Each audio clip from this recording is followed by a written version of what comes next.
Hi everyone. So this is class number 3 of free cash flow valuation model. In the last two class we had just done the base building. In fact base building में अभी भी कुछ और portions बचा हुआ है. But हाँ formula wise we now are comfortable कि formula क्या है. FCF का अलग अलग variety from the net income, EBITDA and your CFO cash flow from operating activity से कैसे FCFF का formula निकलता है with the logic. FCFE का formulas कैसे कैसे हो सकता है from the FCFF, from EBITDA, from your net income, from your cash flow from operations.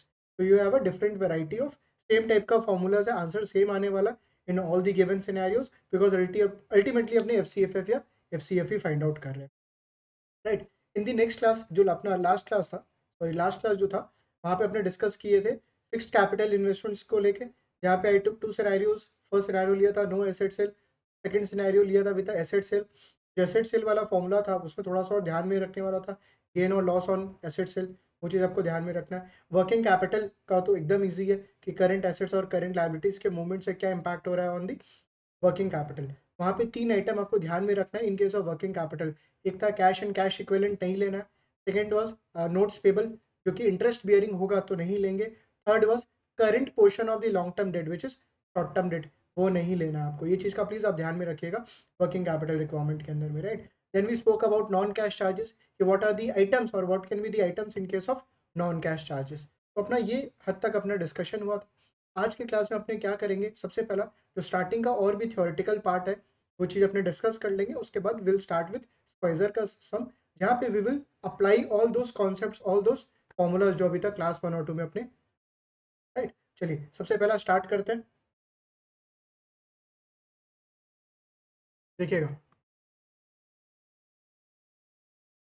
Value of the firm, ठीक है, फर्म का बोल रहा हूँ, वैल्यू ऑफ इक्विटी नहीं बोल रहा हूँ. Value of the firm will be is equal to present value of cash flows which is in this chapter FCFF, present value of expected future cash flows discounted at what, discounted eight KC या KE, cost of capital से करना है या cost of equity से करना है, firm का बोल रहा हूँ मैं. It will be discounted at what, KC. Value of the firm will be present value of all the expected future cash flows for the firm discounted at the KC which is weighted average cost of capital. KC मतलब क्या हो गया, weighted average cost of capital. जब मैं बोल रहा हूँ expected मतलब जैसे आप ले रहे थे DDM मेथड चैप्टर के अंदर में D1 D2 D3 D4 and so on, उसका प्रेजेंट वैल्यू करते थे. Here also you will have to take expected FCFF1 divided by 1 plus KC to the power 1 plus FCFF2 next year का forecast plus 1 plus KC to the power 2 plus FCFF3 1 plus KC to the power 3 and so on, right. ऐसे करके आपको क्या मिलेगा, value of the firm मिलेगा. इसका मतलब FCF को आपको किससे डिस्काउंट करना है, KC से करना है. Reason, free cash flow for the firm is for equity holders, debt holders and preference share holders. KC भी किसके लिए, सबके लिए. नेक्स्ट वैल्यू ऑफ, ओके एक चीज और यहाँ पे छोटा सा पॉइंट है बट इंपॉर्टेंट है. जो वैल्यू ऑफ द फर्म निकाला मैंने, फ्री कैश फ्लो निकाला, अगर इसको आपका फॉर्मूला याद होगा from the net income approach, net income plus non cash charges plus interest into 1 minus T minus fixed capital minus working capital, ठीक है. This was the fixed free cash flow for the firm निकालने का formula. जब इसको discount किया ना तो ये अपने को पता लगा ऑपरेटिंग वैल्यू. क्या, ऑपरेटिंग वैल्यू. तो वैल्यू ऑफ द फर्म निकला operating value by discounting all this thing. But value of the firm can be operating plus non-operating, operating item plus non-operating item. तो नॉन ऑपरेटिंग आइटम तो यहाँ से निकल गया, but what can be a non operating item. अगर sums में आपको separately non operating items दिया है, if given in the sum separately, तो आपको क्या करना पड़ेगा, value of the firm free cash flow को पुल करके उसके बाद नॉन ऑपरेटिंग आइटम क्या करना पड़ेगा, ऐड करना पड़ेगा. You have to add to get final the value of the non operating item. Non operating item सुनना क्या क्या हो सकता है, excess cash and bank balance apart from balance sheet बोल रहा हूँ, नॉट दैट कि यार क्लोजिंग कैश बैलेंस नहीं. अगर बोला there is excess cash balance which the management is not requiring for the operating business, वो क्या बना आपका, नॉन ऑपरेटिंग है. That is what non operating है. एक्सेस इन्वेस्टमेंट्स, एक्सेस मार्केटेबल, अगर कोई सिक्योरिटीज है, मार्केटेबल सिक्योरिटीज है which is also excess, not closing.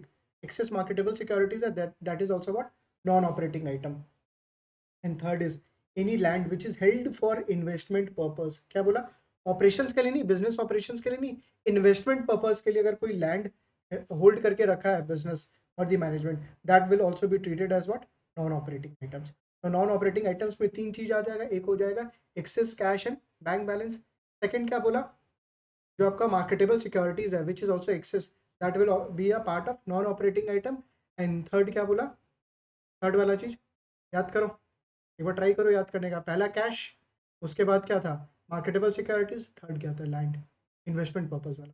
That fine, तीनों चीज याद, आई होप याद हो गया होगा, बिकॉज ये क्या होता है, ये मिस्टेक हो जाता है कि आपने वैल्यू ऑफ द फर्म निकाल लिया, you will be able to do, पर नॉन ऑपरेटिंग आइटम अगर आप भूल गए तो आपका एरर हो जाएगा, मतलब there will be a wrong answer.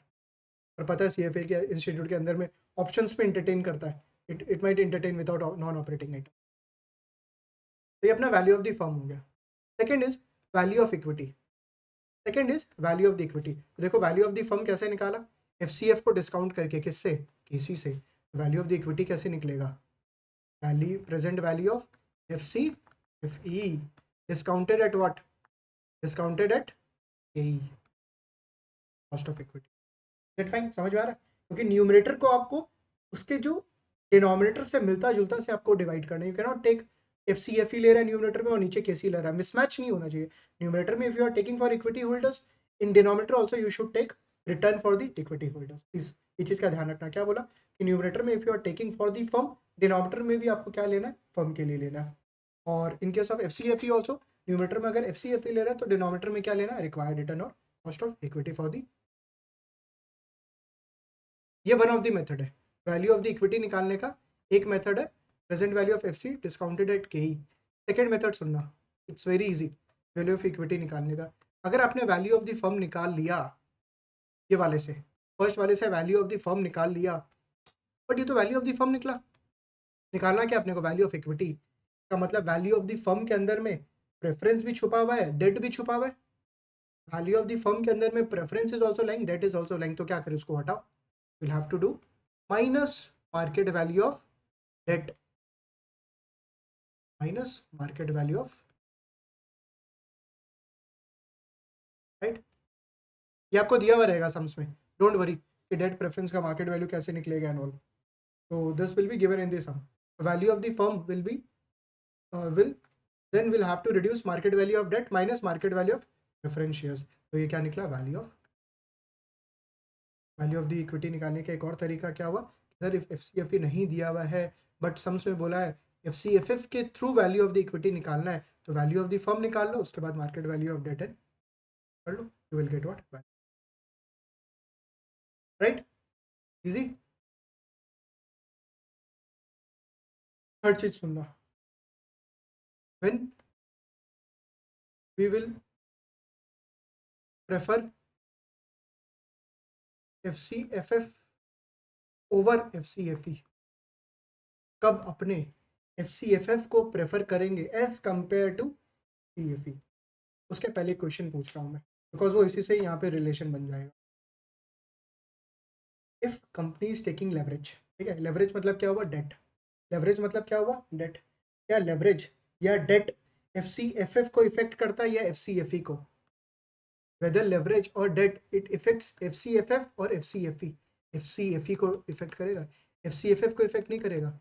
हो सकता है कोई के मन में उल्टा आ रहा होगा कि लेवरेज मतलब डेट, और आप बोल रहे थे FCFF के अंदर में तो डेट रहता है। मैंने क्या बोला, इफेक्ट किसको करेगा, याद करने का ट्राई करो फॉर्मूला को। जब तुम FCFF का फॉर्मूला निकालता था क्या करता था, via net income approach, net income plus non cash charges plus interest into one minus T. Plus क्यों करते थे इंटरेस्ट इंटू माइनस टी, क्योंकि नेट इनकम के अंदर में interest into one minus T minus किया हुआ है, उसको ठीक करने के लिए, उसको करेक्ट करने के लिए will have to add back so that there is no impact of interest, का मतलब नो इम्पैक्ट ऑफ इंटरेस्ट मतलब नो इम्पैक्ट ऑफ डेट। तो FCFF में इंटरेस्ट पेमेंट से कोई इफेक्ट नहीं होना चाहिए, वेयर एज FCFE में अपने क्या करते हैं, interest into one minus T minus करते हैं, बिकॉज तुम देखो net income into one minus net income plus non cash charges, right, वहाँ पे अपने ऐड नहीं करते interest into one minus T, we do not add because we are trying to find out the cash flow, free cash flow for the equity holder. That is why leverage will affect what, FCFE, क्योंकि अपने क्या कर रहे हैं, interest minus करके ले रहे हैं, वेयर एज FCFF के अंदर में इंटरेस्ट ऐड कर दे रहे हैं बाद में, so that there is no impact. Hope this statement is fine कि जो लेवरेज है वो एफसीएफई को इम्पैक्ट करेगा, एफसीएफएफ को इम्पैक्ट नहीं।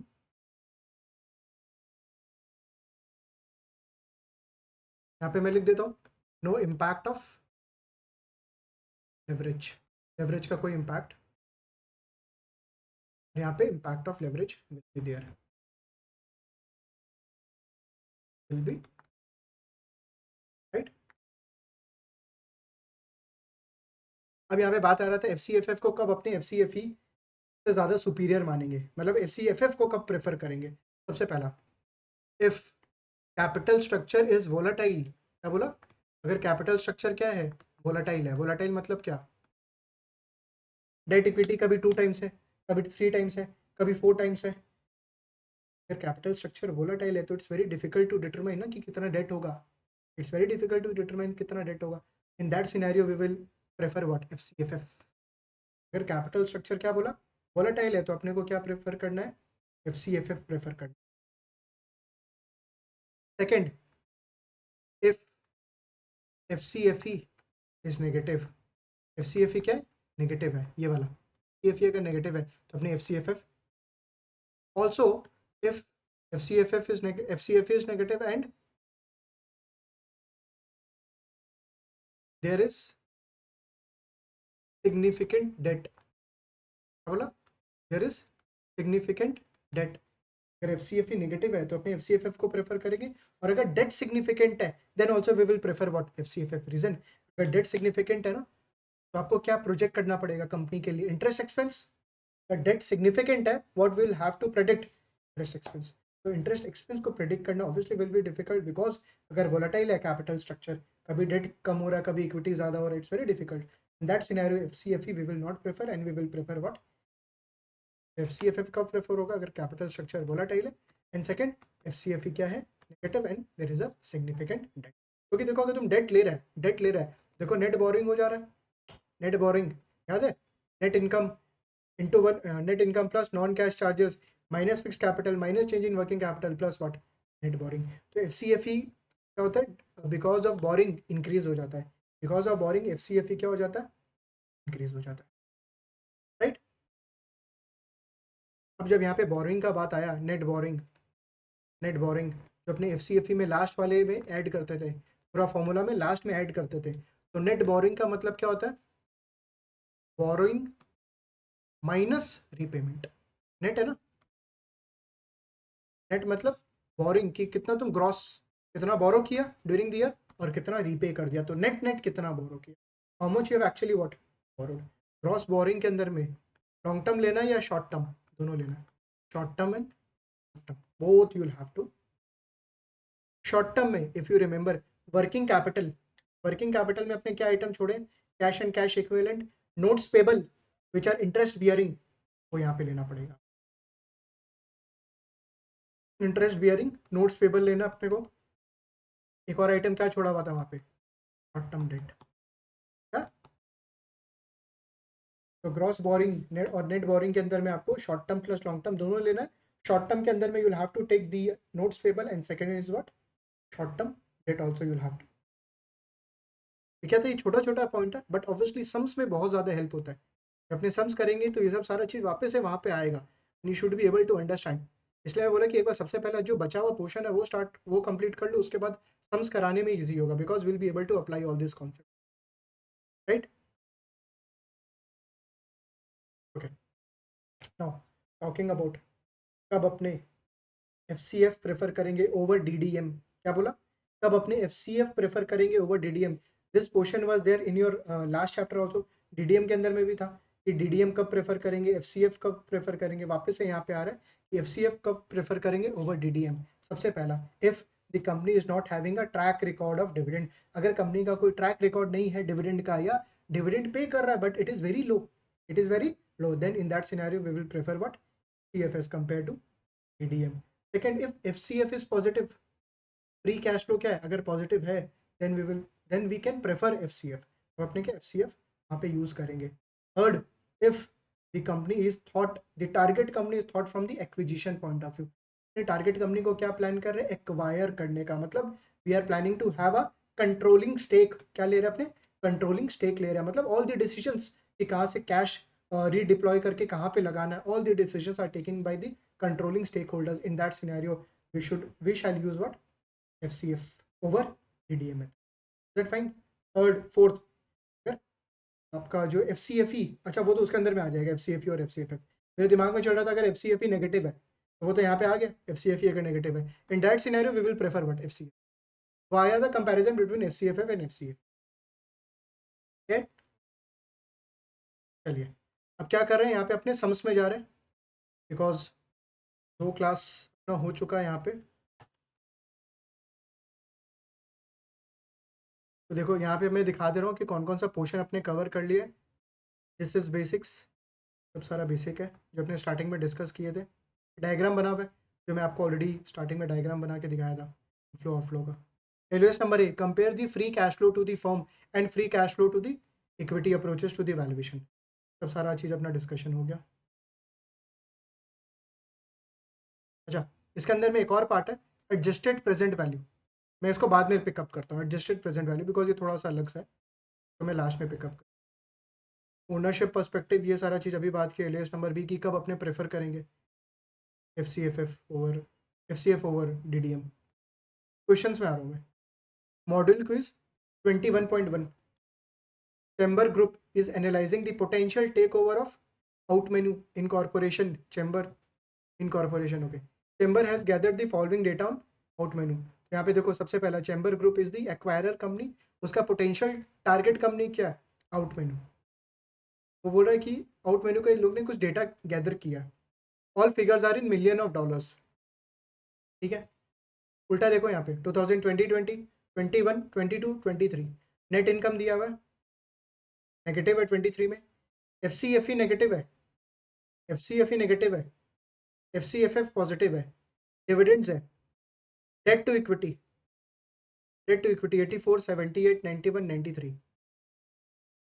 एक सेकेंड, यहाँ पे एक लाइन लिखा हुआ था potential take over target. The most appropriate model for valuing out menu is free cash flow to equity, DDM H model के through, free cash flow to the firm model. सबसे पहला अगर मैं यहाँ पे कंपेयर करूँ क्या क्या free cash flow versus DDM, क्या free cash flow versus DDM, तो अपने यहाँ कौन सा प्रेफर करेंगे? Free cash flow. Simple reason. सबसे पहला देखो यहाँ पे क्या बोल रहा है पोटेंशियल टेक ओवर. अगर एक्विजिशन पॉइंट ऑफ व्यू से वैल्यूएशन कर रहे हो कोई कंपनी का, we will prefer what? Free cash flow model. अब फ्री कैश फ्लो मॉडल के अंदर में भी अपने को देखना पड़ेगा, फ्री कैश फ्लो मॉडल के अंदर में भी देखना पड़ेगा FCFE प्रेफर करना है या FCFF. FCFE versus FCFF.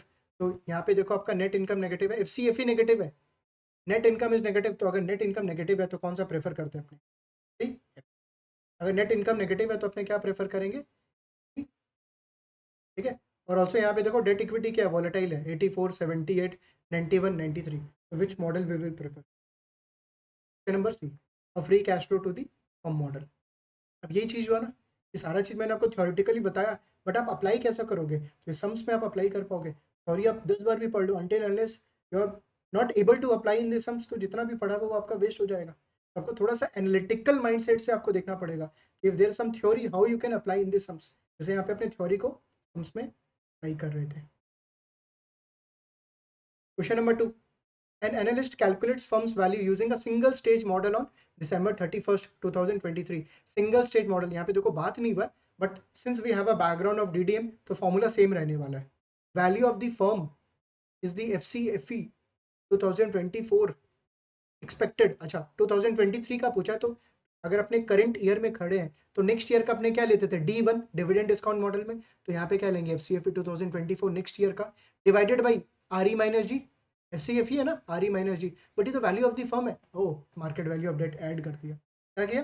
सबसे पहला ये देखो FCFE divided by RE minus g है, this is value of the equity plus market value of the debt. तो क्या हो गया? Value of the firm. अपने क्या सीखे थे? वैल्यू ऑफ द फर्म में से माइनस करेंगे market value of the debt, तो FCFE निकल जाएगा. Sorry right. यहाँ पे लोग क्या किया? Market value of debt add किया. ठीक है. ठीक है. अब देखो क्या बोला, assuming there are no non operating assets on the balance sheet. Clear कर दिया कि कोई नॉन ऑपरेटिंग एसेट्स नहीं है. The analyst has most likely correctly evaluated firm value. एकदम सही है, सही तरीका है ना. कि देखो इक्विटी का वैल्यू आ गया plus market value updated, preference नहीं होगा, प्रेफरेंस शेयर्स नहीं होगा, कोई दिक्कत नहीं है, वैल्यू ऑफ द फर्म आ गया। Option number B, incorrectly calculated firm value, the weighted average cost of capital should be substituted for the required return on equity. एकदम गलत है, बोल रहा है यहाँ पे एफसीएफई के नीचे जो आर है ना, which is the required return on equity, we should have taken KC, एकदम रॉन्ग है। अरे अगर केसी लेगा तो ऊपर में क्या लेना चाहिए था, EFF, since we are trying to find out for the equity, तो नीचे भी required return should be for what?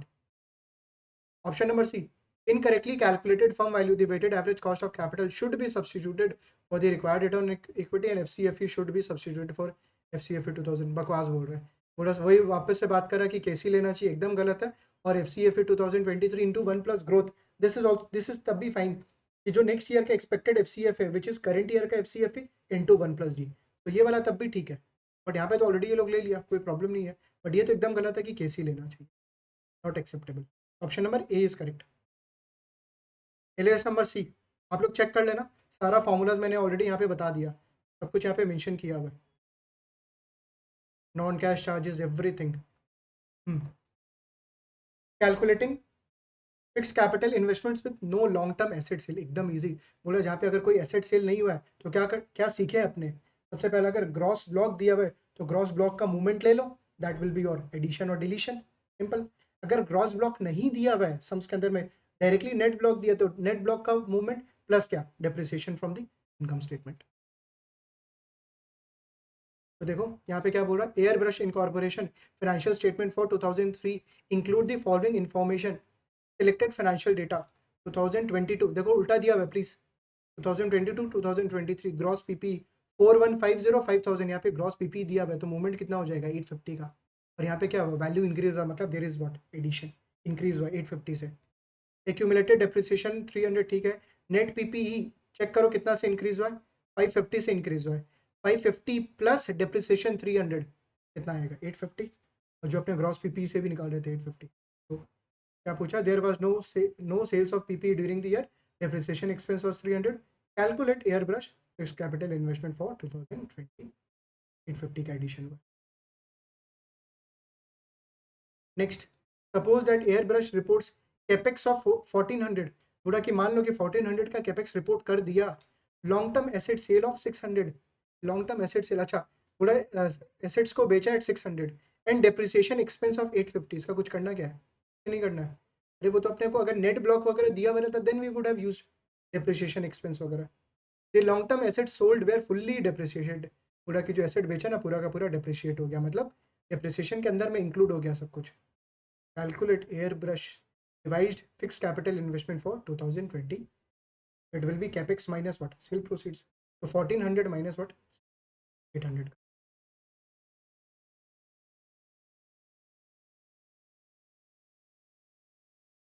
सब सारा formulas है, we have already done.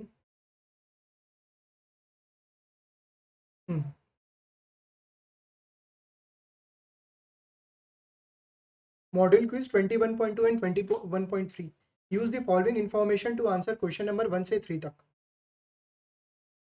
Mayor Henderson, CFA, is analyzing the financials of Roth department stores.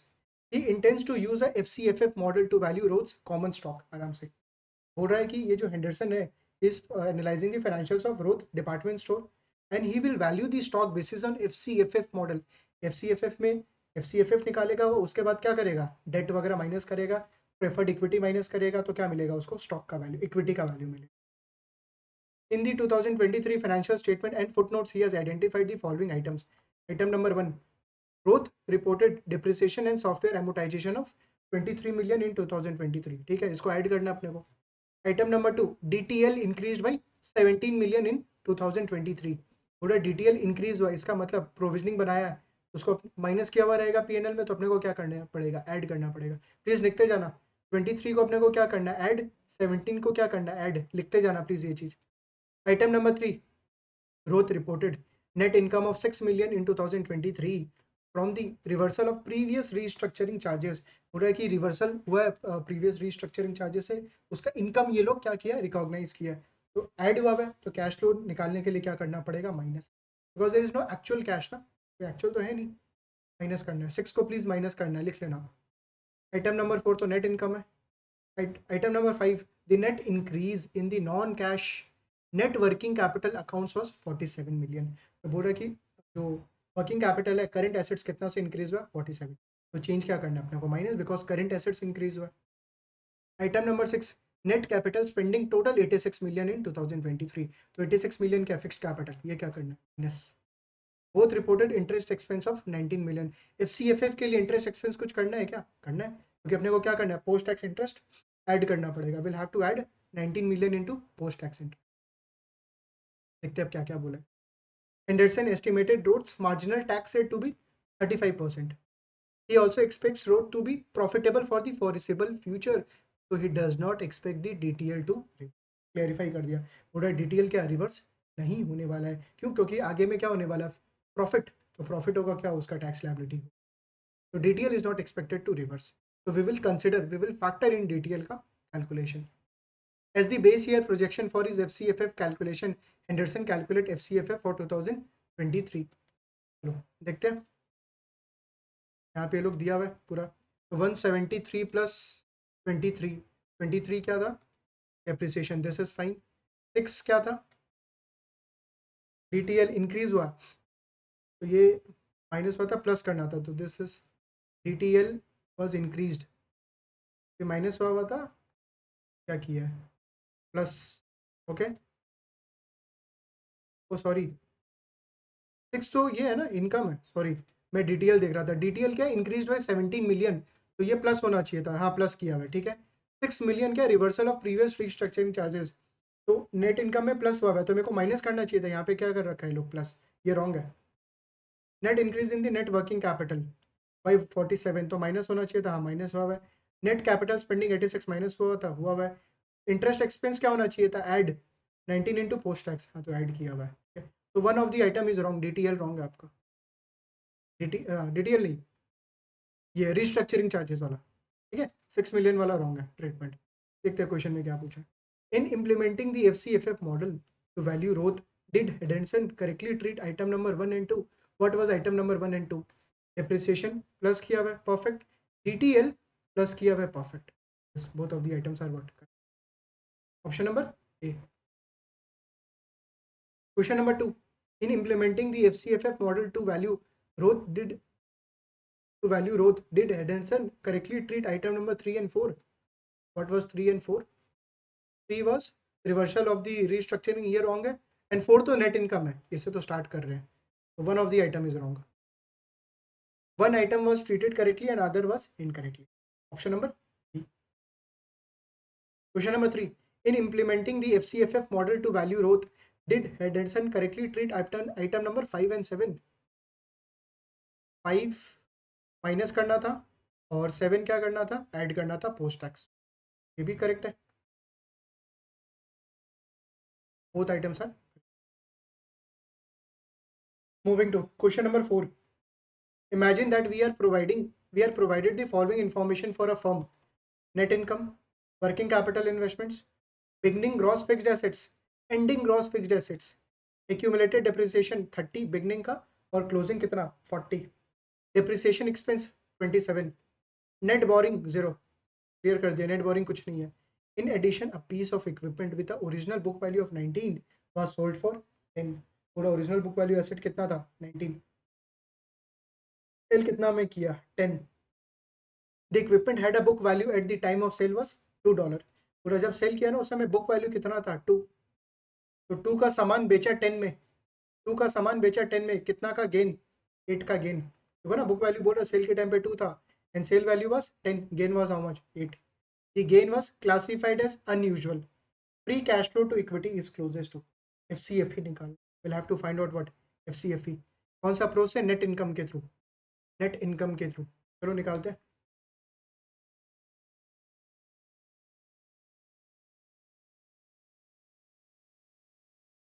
FCFE का formula पहले याद करने का ट्राई करो. Net income plus non cash charges minus interest, तो माइनस हुआ था, minus fix capital investment minus change in working capital. But यहाँ तो ज़्यादा माइनस हो गया. इट्स एट व्हाट नेट, जो कि 0 बोला है समझ में. एक काम करें सबसे पहला फिक्स्ड कैपिटल इन्वेस्टमेंट का कैलकुलेशन कर लेते हैं, बिकॉज यहाँ पे एसेट सेल है, ठीक है। एसेट सेल में फिक्स्ड कैपिटल इन्वेस्टमेंट का शॉर्टकट वाला formula, ending net block minus opening net block plus depreciation, और यहाँ पे गेन था तो माइनस गेन ऑन फाइन। चलिए एंडिंग नॉट नेट ब्लॉक निकालो। अपने पास एंडिंग ग्रॉस दिया हुआ है और एक्यूमुलेटेड डेप्रिसिएशन दिया हुआ है, तो 136 माइनस 40, 136 माइनस 40 कितना हो जाएगा 96, it will B 96 minus opening net block कितना दिया हुआ है 90 माइनस 30 60 प्लस डेप्रिसिएशन कितना दिया हुआ है 27 माइनस गेन ऑन सेल कितना है 8, याद है ना, 2 का एंडिंग वैल्यू था और 10 में बेचा था तो 8 was gain on sale. This will be your capex 36 plus 27 minus 8 55, 55 का क्या हो गया net,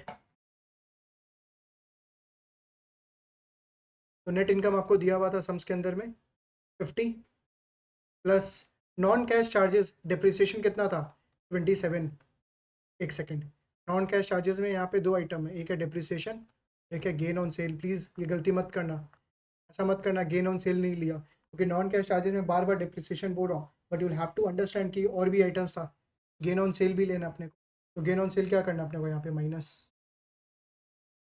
minus fixed capital investment 55 जो अभी कैलकुलेट किए, minus change in working capital, change in working capital is what 4, net borrowing 0 था, चेक कर लो एफसीएफई कितना है, तो 50 plus 27 minus 8 minus 55 minus 4 10,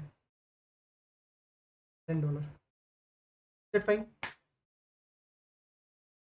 option number B is correct, number B is correct. देखो option number C क्या जी जान मुझ के बदमाशी करके 18, तो if you do not consider this minus 8, अगर तुम गलती से माइनस 8 छोड़ देता है, if you do not consider minus 8 by mistake, minus 8 अगर हटेगा यहाँ पे तो ऑब्वियसली 18 हो जाएगा ना, 8 अगर माइनस नहीं किया तो 18 हो जाएगा, ऑप्शन नंबर सी इंटरटेन कर रहा है, इसलिए मैं बोला gain on sale non cash charges का प्लीज प्लीज प्लीज ध्यान रखना। Next question number 5, suppose an analyst uses the statement of cash flows to calculate free cash flow to the firm as free cash flow from operations less fixed capital investment and free cash flow for equity as FCFF। एक second, थोड़ा सा एक congested line, मैं बोला suppose an analyst uses the statement of cash flows to calculate free cash flow for the firm as, सबसे पहला पूरा free cash flow for the firm के लिए ये लोग यूज कर रहा है CFO, free cash flow for the firm के लिए ये लोग यूज कर रहा है CFO, उसका ये लोग फॉर्मूला बता रहा है कि क्या ये लोग कंसिडर किया है, ठीक है। अपने सबसे पहला याद करो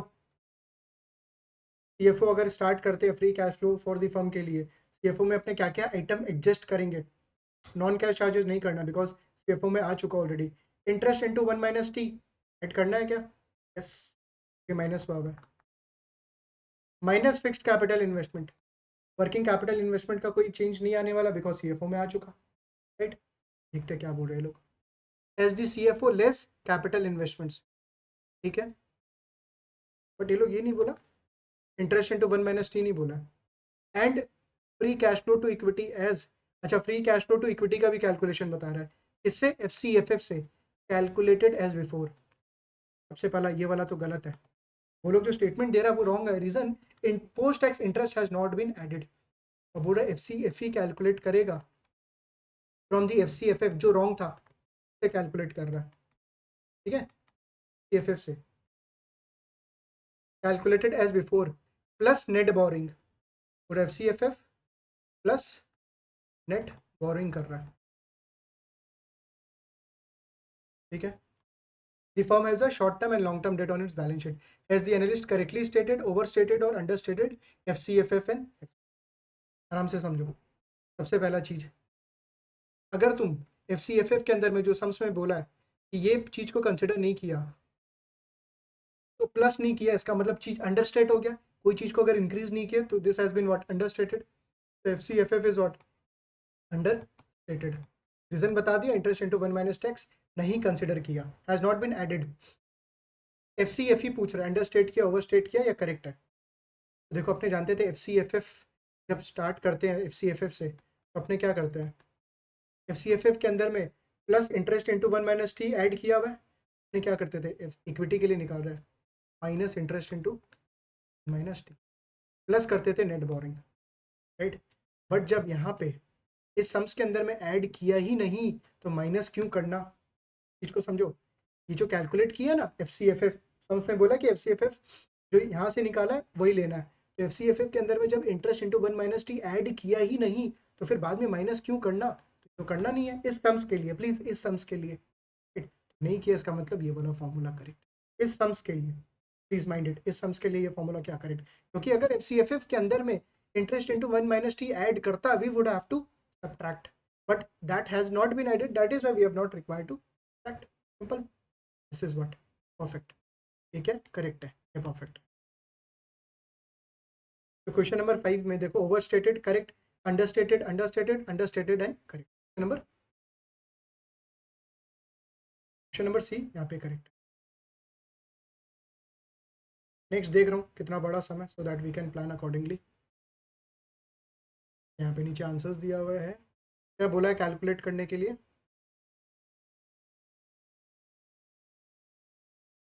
calculating F C F F and F C F E, calculate करना अपने को F C F F and F C F E. चलो ये करते हैं सम्स, क्योंकि अभी जो भी फॉर्मूलाज है वो इस सम्स के थ्रू अप्लाई हो पाएगा please. Anson Ford CFA is analyzing the financial statement of things Delicatessen. He has 2006 annual income statement and balance sheet as well as 2007 income statement, balance sheet and cash flow from operations forecast. पूरा 2006 का income statement balance sheet दिया हुआ है और 2007 का income statement balance sheet and cash flow from operations CFO क्या दिया हुआ है, forecasted expected as shown in following tables. Assume that there will be no sales of long term assets in 2007. Easy कर दिया आपके लिए सम, बोला long term assets का जीरो सेल, कोई सेल नहीं है।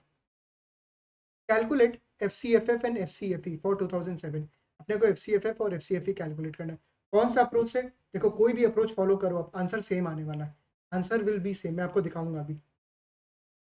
इनकम स्टेटमेंट दिया हुआ है यहाँ पे, sales COGS gross profit S G N A depreciation EBIT interest expense PBT tax net income, 6 का एक्चुअल 7 का forecasted, then you have balance sheet, actual forecasted cash, accounts receivable, inventory, current assets, अच्छा current assets total दिया हुआ है सबका, then you have property plant and equipment 300 से 400 accumulated depreciation, बोल दिया था there is no asset sale, इसका मतलब इस बार capex कितना होगा आपका 100, तो 2006 से 2007 क्या हुआ क्रॉस 300 से 400, टोटल एसेट्स दिया हुआ है, अकाउंट्स पेबल दिया हुआ है, शॉर्ट टर्म डेट दिया हुआ है, वर्किंग कैपिटल में नहीं लेना है, करेंट लायबिलिटी क्या टोटल दिया हुआ है, ठीक है, लॉन्ग टर्म डेट बोरिंग्स वगैरह में काम आएगा, कॉमन स्टॉक रिटेन अर्निंग का कोई काम नहीं है कैलकुलेशन के बाद, cash flow from operation CFO दिया हुआ है,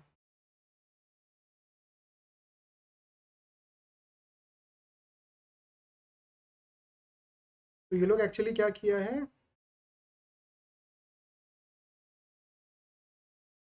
एक काम करते हैं अपने नेक्स्ट वाले एग्जाम्पल में ये लोग बोला कि कैसे करना है, मतलब what are the approaches that we need to follow, अपने सारे ही अप्रोचेस से करेंगे, डोंट वरी, सारे ही अप्रोचेस के थ्रू कर लेते हैं। एफ सी एफ एफ, सबसे पहले F C F F calculate करो, एफ सी एफ एफ रहने दो, वो लोग क्या पूछा है, simply F C F F और एफ सी एफ ई अपने सारा फॉर्मूला से करने वाले, तो चेक कि अपना सारा फॉर्मूलाज रिवाइज हो रहा है और यहाँ पे अप्लाई कर पा रहे हैं। सबसे पहला एफ सी एफ एफ का formula, F C F F का formula through net income, net income cash flow for the firm निकालना है plus non cash charges, firm के लिए निकालना है तो interest into 1 minus tax minus हुआ बात ऐड करो, इंटरेस्ट इंटू 1 माइनस टैक्स, देखो अपना रिविजन भी हो रहा है और यहाँ पे क्वेश्चन प्रैक्टिस भी होगा। फिर कैश फ्लो को फ्री करना है, minus fixed capital investment minus change in working capital, net income कितना बोला सम्स में 2007 में 56 plus non cash charges depreciation 50, बाकी और कुछ आइटम नहीं है, plus interest into 1 minus T, interest कितना 50 और टैक्स कितना 30, तो 15 into 0.7 10.5, minus fixed capital investments. Fixed capital अपने अभी निकाले थे 100, रिमेंबर, याद है? 300 minus 400 minus change in working capital. ये काम करते हैं वर्किंग कैपिटल का एक यहाँ पे छोटा सा कैलकुलेशन निकालते थे। वर्किंग कैपिटल में क्या मूवमेंट हुआ है? सबसे पहला करंट एसेट्स देखो, कैश लेना है नहीं, अकाउंट्स रिसीवेबल लेना है यस, तो अकाउंट्स रिसीवेबल 15 से 30 हो गया, 15 से इंक्रीज हुआ है। इन्वेंट्री 30 से 40 हो गया, 10 से इंक्रीज हुआ, तो 15 यहाँ 10 यहाँ 25 से इंक्रीज हुआ है current assets. Current liability, accounts payable लेना है yes, but there is no movement. Short term debt लेना है नहीं, नहीं लेना, तो आपका करंट लायबिलिटी एक्चुअली जीरो हो गया। फाइनली क्या हुआ आपका? Changes in working capital is 25, ठीक है? तो करंट एसेट्स आपका is more than the current liabilities, तो इट्स एन आउटफ्लो 25 माइनस होगा। चलो एफ निकालते हैं। 56 प्लस 50 प्लस 10.5 माइनस 100 माइनस 55 आ रहा है माइनस 8.5, माइनस 8.5। सेकेंड एफ, अब मैं निकाल रहा हूँ एबिट से, EBIT into 1 minus T plus interest into 1 minus T करना है क्या? नहीं, क्योंकि जब माइनस ही नहीं किया तो ऐड क्यों करना है? Plus non cash charges minus fixed capital investments minus change in working capital. EBIT देखो क्या है सम्स में, बिट 95 इंटू 0.7, तो 95 इंटू 0.7 विल बी और 66.5 प्लस नॉन कैश चार्जेस यहाँ पे निकाले हुए थे अपने 50 डिप्रिसिएशन था, माइनस फिक्स्ड कैपिटल यही लेना, minus change in working capital 25। Check करो सेम आना चाहिए, माइनस 8.5 सेम आ गया ना, ऑब्वियसली सेम आई गई, just the method is different. Third F EBITDA EBITDA into 1 minus T plus depreciation into tax, याद होगा, minus fixed capital investment minus change in capital. Interest वगैरह नहीं होगा क्योंकि इंटरेस्ट यहाँ पे माइनस ही नहीं किया, तो ऐड भी नहीं करना।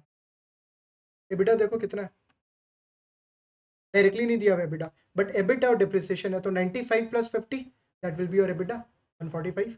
145 into 7 into 0.7 post tax, 145 into 0.7 it's coming 101.5, 101.5 post tax plus depreciation 50 था, इंटू टैक्स कितना है 30%, माइनस फिक्स्ड कैपिटल इन्वेस्टमेंट 100 है, माइनस वर्किंग कैपिटल। चलो चेक करो, माइनस 8.5 आना चाहिए। 50 into 0.3 15 minus 125 minus 8.5। Fourth F through cash flow approach के through, तो CFO अब क्या करना है? नॉन कैश चार्जेस ऐड करना है नहीं, क्योंकि CFO में ऑलरेडी आ चुका। Interest into 1 minus tax add करना है बिल्कुल, तो CFO में तो माइनस हुआ है वो, minus fixed capital. Working capital नहीं लेना बिकॉज CFO में आ चुका वो ऑलरेडी। CFO कितना है दिया हुआ था सम्स में एक टेबल में, 81 plus interest into 1 minus tax, तो इंटरेस्ट कितना था? How much was the interest? 15 into 0.7 10.5 minus fixed capital जो 100 है, राइट? तो 81 प्लस 10.5 माइनस 100 माइनस 8.5, ठीक है? तो देखा चारों अप्रोचेस से निकाला, all this 4 approaches will give you same answer. Next F C F E एक काम कर रहा है, FCFE को सबसे पहला नेट इनकम अप्रोच से निकाल रहा हूँ मैं। Net income plus non cash charges, interest into 1 minus T करना है क्या? नहीं, क्योंकि यहाँ पे ऑलरेडी माइनस हो चुका है इक्विटी के लिए ना, minus fixed capital investment minus change in working capital investment plus net borrowing, plus क्या नेट नेट इनकम कितना दिया है सम्स के अंदर में? 56, non cash charges is depreciation 50 minus fixed capital investment 100 minus change in working capital net borrowing. Wait, net borrowing में क्या बात हुआ है, short term and long term का डेट दोनों लेना आपको, ठीक है। चलो देखते हैं, यहाँ पे दिया हुआ था डेट के अंदर में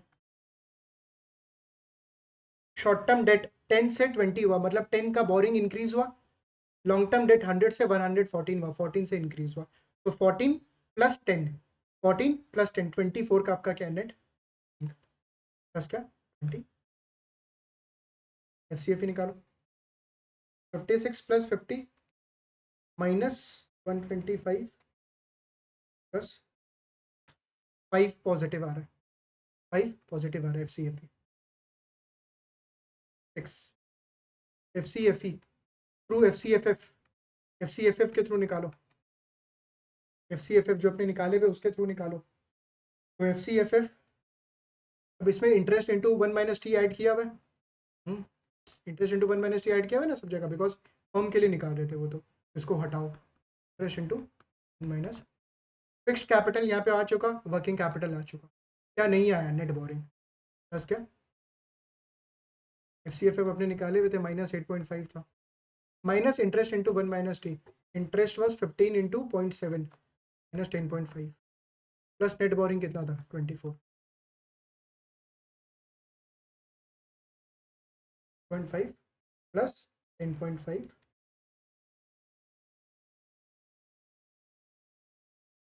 समझ में आ रहा है आपको, इट्स वेरी इजी, खाली फॉर्मूला एक बार आपको समझना है, उसके बाद sums become very easy.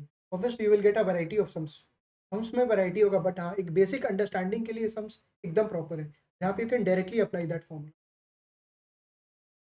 Next last CFE, CFO से निकालते हैं कैश फ्लो फ्रॉम ऑपरेशन जो कि दिया हुआ था। सीएफओ में अपना interest into 1 minus tax minus किया हुआ है, यस, तो उसका कुछ नहीं करना है।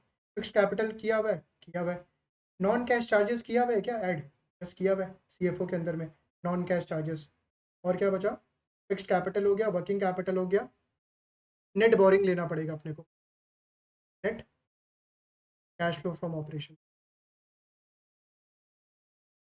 एक सेकंड सोचना, तो कैश फ्लो फ्रॉम ऑपरेशन के अंदर में अपना इंटरेस्ट माइनस हुआ है, नॉन कैश चार्जेस ऐड हुआ है, ठीक है, और कोई आइटम नहीं छूट रहा है ना। हाँ फिक्स्ड कैपिटल इन्वेस्टमेंट भी तो लेना पड़ेगा, minus what fixed capital, because CFO के अंदर वो नहीं है ना, वर्किंग कैपिटल आ गया, फिक्स्ड कैपिटल नहीं है।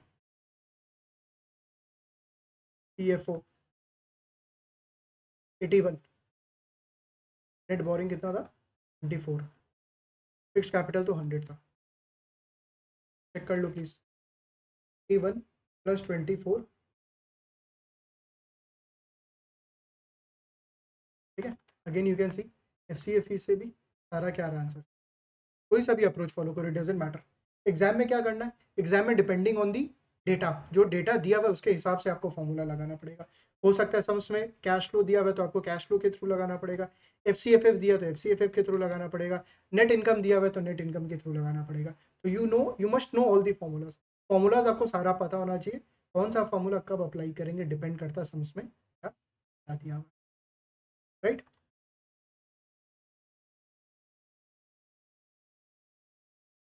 सब सारा अपना हो गया, एक समय लास्ट ये वाला देख लेते हैं। The adjustment to cash flow from operations necessary to obtain the free cash flow to the firm, पूरा की FCFF कैलकुलेट करने के लिए CFO में क्या एडजस्ट करेंगे, अभी अपने किए हैं। FCFF के लिए अपने CFO में क्या एडजस्ट करेंगे, post tax interest add and fixed capital investment क्या सब्ट्रैक्ट, चेक करो कौन सा ऑप्शन मैच हो रहा है। ऐड नॉन कैश चार्जेस नहीं करना है, अरे डिप्रिसिएशन वगैरह तो आ चुका CFO के अंदर में। Subtract fixed capital, yes, subtract working capital, गलत। Add after tax interest expense, yes, post tax interest add करना है, and subtract fixed capital, have to subtract. Add net borrowing मतलब नहीं है, उसके लिए तो एफसीएफई के लिए अपने को करना है, यहाँ पे एफसीएफएफ पूछ नंबर 20 करें, राइट। तो यहाँ पे आपका एलयूएस नंबर डी तक पूरा का पूरा कवर हो गया अलॉन्ग विद दी का, राइट।